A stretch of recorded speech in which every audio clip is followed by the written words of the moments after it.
Well, Rosemary, obviously this is an extraordinary situation here. Indeed, this may become the press conference of the Iraq War that everyone will remember. Now, President Bush arrived in the country late this afternoon local time on a surprise visit. Now, he was actually here on essentially a farewell tour.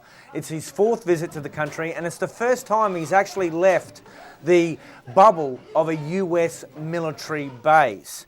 Now, during a press conference with the Iraqi Prime Minister, we've seen the scenes, and we keep seeing them, and we're gonna keep seeing them.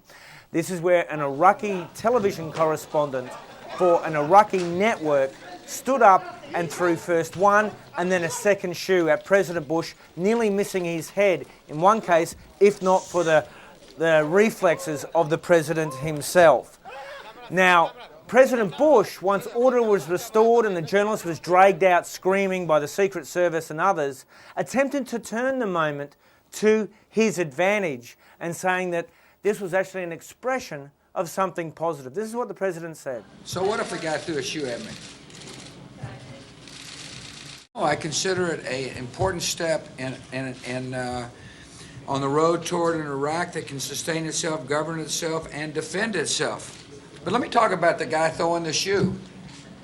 It is one way to gain attention. It's like going to a political rally and having people yell at you.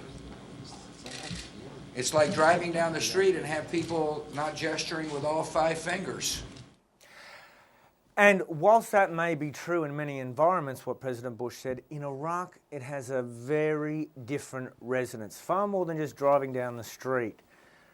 In this culture, throwing a shoe at someone is all but the ultimate insult.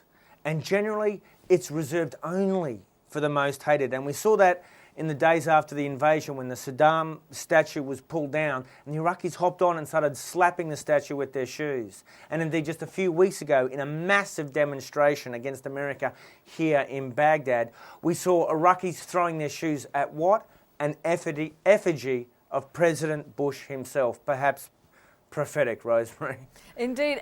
I mean, it begs the question, what's likely to happen to this guy?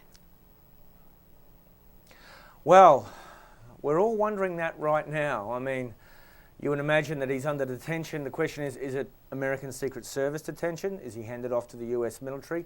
Or is, he given to Iraqi custody?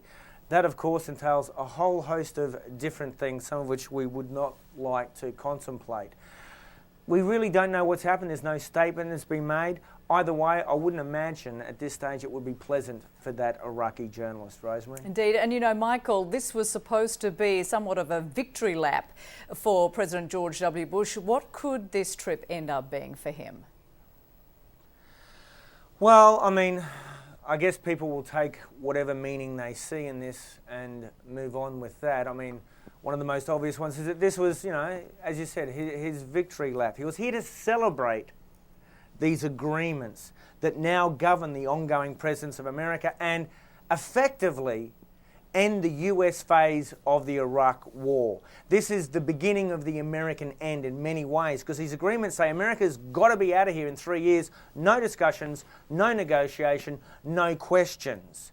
So it also wraps the US military up into legal knots where the Iraqis are now running the show here and the Americans are just supporting. So in many ways, a large chunk of the war, America has lost its capability to wage that war.